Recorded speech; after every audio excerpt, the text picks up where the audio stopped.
I stopped cold the moment the words left her mouth. Honey, from now on, intimacy is once a month. That's it. Her tone was flat, clinical, like she was outlining a policy, not speaking to the man she once vowed to love with every part of herself. For a second, I honestly thought I misheard her.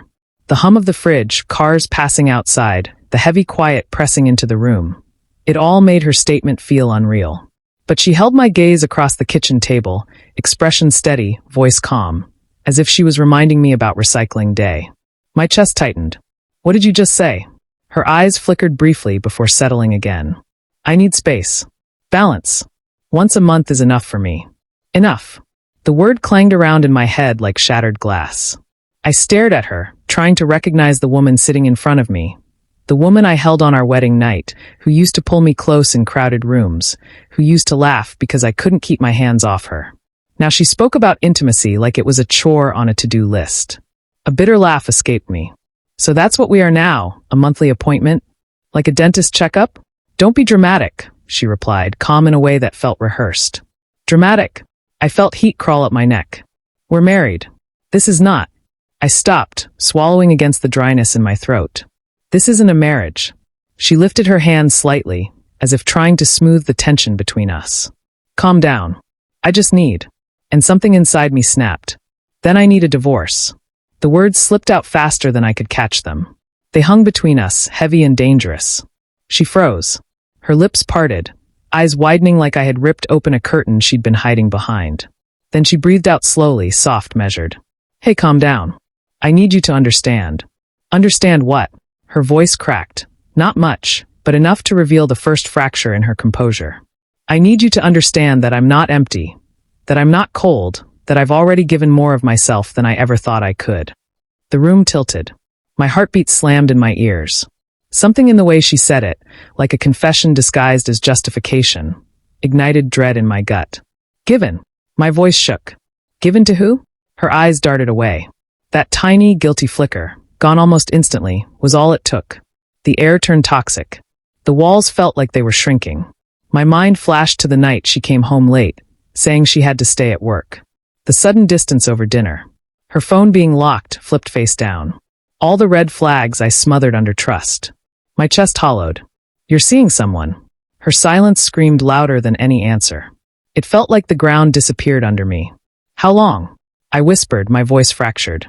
She placed her palms flat on the table, her nails trembling against the wood. It's not what you think.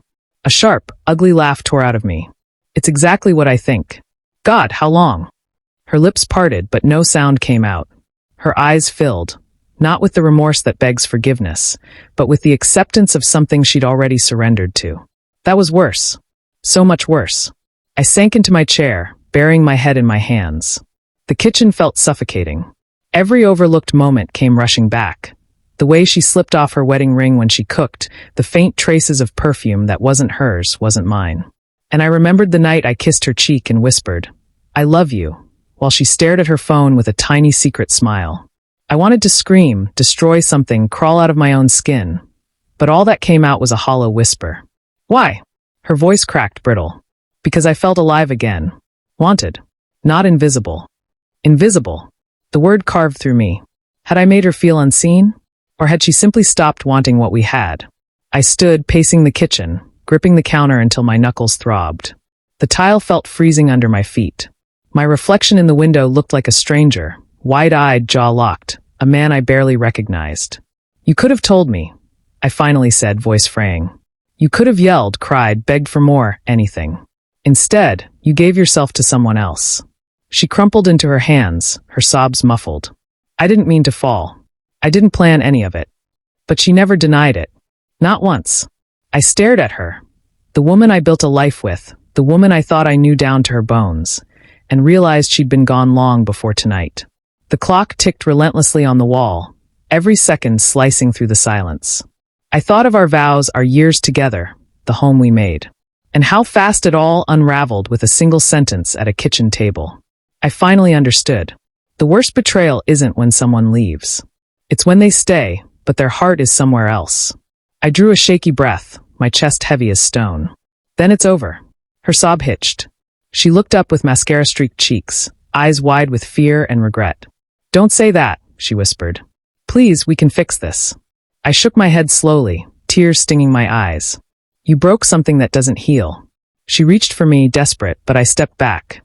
Her hand hovered in the empty space between us before dropping to her lap. We sat there in stillness, the house hollow, like love had already died and was just echoing through the rooms. I walked out of the kitchen, each step dragging me further from the life I thought I had. At the doorway, I turned back one last time. She looked small, shattered, but I couldn't feel sorry. All I felt was the crushing truth I could no longer look away from. She hadn't just rationed our intimacy. She had given it to someone else. And as the door closed behind me, one thought echoed in my mind. One night, one sentence, and my marriage burned to ash.